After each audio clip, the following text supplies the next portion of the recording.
Баршаңызға сәлем. Бүгін ерекше пирог дайындайтын боламыз, керемет салмасымен. Видеоны көрмес бұрын каналға жазылып алуды ұмытпаңыз. Ең алдымен ыдысымызға ұнды салып аламыз. Үстінен мұздай сары майымызды үккіштен өткізіп алатын боламыз.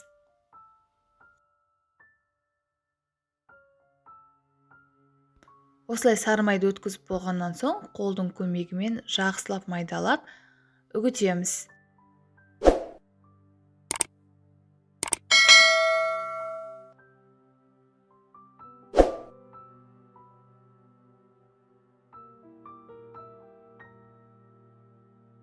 Үстінен құмшекерімізді салып, жақсылап араластырып аламыз.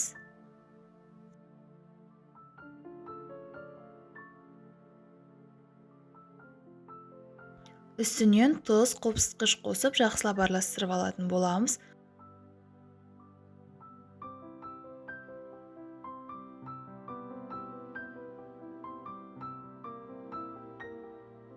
Бір жұмыртқамызды толықтай саламыз. Екінші жұмыртқамызды тек ақ уызын салып, сары уызын бетіне жағуға алып қалатын боламыз.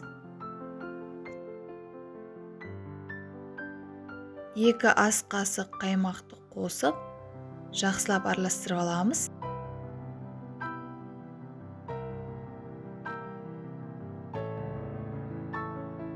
Қышқының көмегімен жақсылап араластырып аламыз. Содан соң қолдың көмегімен жұмсақ етіп қамыр илейміз. Дайын болған қамырды алып, пищевой пленкаға ораймыз. 1 сағатқа тоңазытқышқа қалдырамыз. Қамырымызды 2 бөлікке бөліп аламыз. Бір бөлігін үлкендеу қыламыз, екінші бөлігін бетіне әрлеу үшін пайдаланатын боламыз. Оны кішірек қылып алсақ болады. Қамырымызды жайып аламыз. Ортасына тарелке қоямыз. Шеттерін жарты сантиметр көлемінде етіп, кесіп, ұзынша етіп барлығын кесіп шығамыз.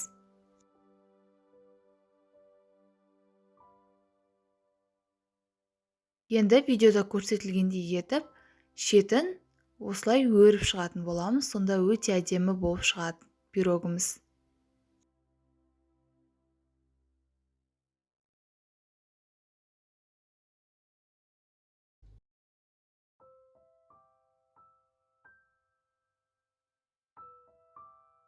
Дәл осылай барлығын қайталап шығамыз.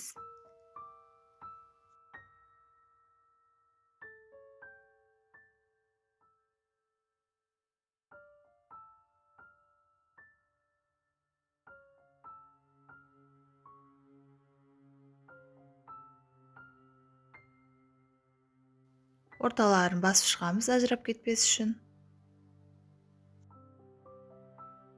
Келесі кезекте салмасын дайындайтын боламыз. Ол үшін бізге вареная сгущенка мен арахис қажет болады. Екеуін жақсылап араластырып аламыз. Сонымен біздің өте дәмді начинкамыз дайын.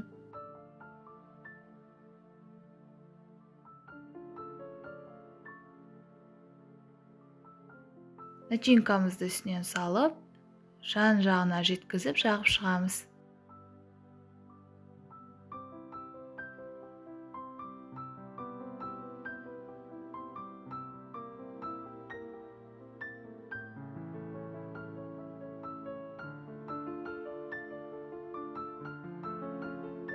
Бетіне жағу үшін жұмыртқаның сарыуызына 1 шай қасық сүтімізді қосып, жақсылап араластырып дайындап қоямыз. Енді екінші қамырымызды бетіне сәндік үшін жайып аламыз, жұқалап. Ұзынша етіп кесіп шығамыз. Өз қалауыңыз бойынша орналастырып шығамыз бетіне.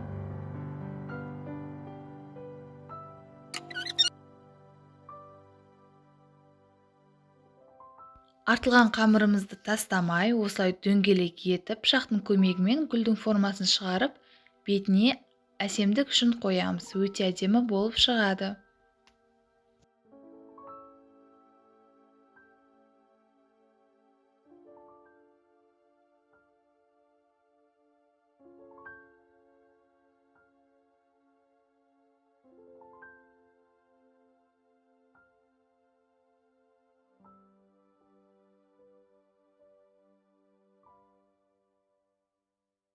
Мінекей біздің көз тартарлық өте әдемі пирогымыз дайын. Бетіне жұмыртқаны жағып шығамыз. 180 градуста 25-30 минут пісіріп алатын боламыз. Өте ерекше, дәмді пирог шықты. Сіз де міндетті түрде жасап көріңіз. Видео рецепт ұнаса, лайк басып, астына пікір жаза кетіңіз. Видеоның астында тұрған подписаться белгісін басып қойыңыз. Толық рецепті видеоның астындағы описанияға жазып қалдыратын боламын. Тіркеліп алып және қоңырауша белгісін басып қоюды ұмытпаңыз. Өте керемет ерекше рецепттер шыққанда ең алғашқы болып көретін боласыз. Мінекей пирогымыз жұмсақ, нәзік, ауызда ерейтін болып шықты. Видеоны соңына дейін көргеніңізге рахмет. Астарыңыз дәмді болсын. Сіздермен болған Мадина.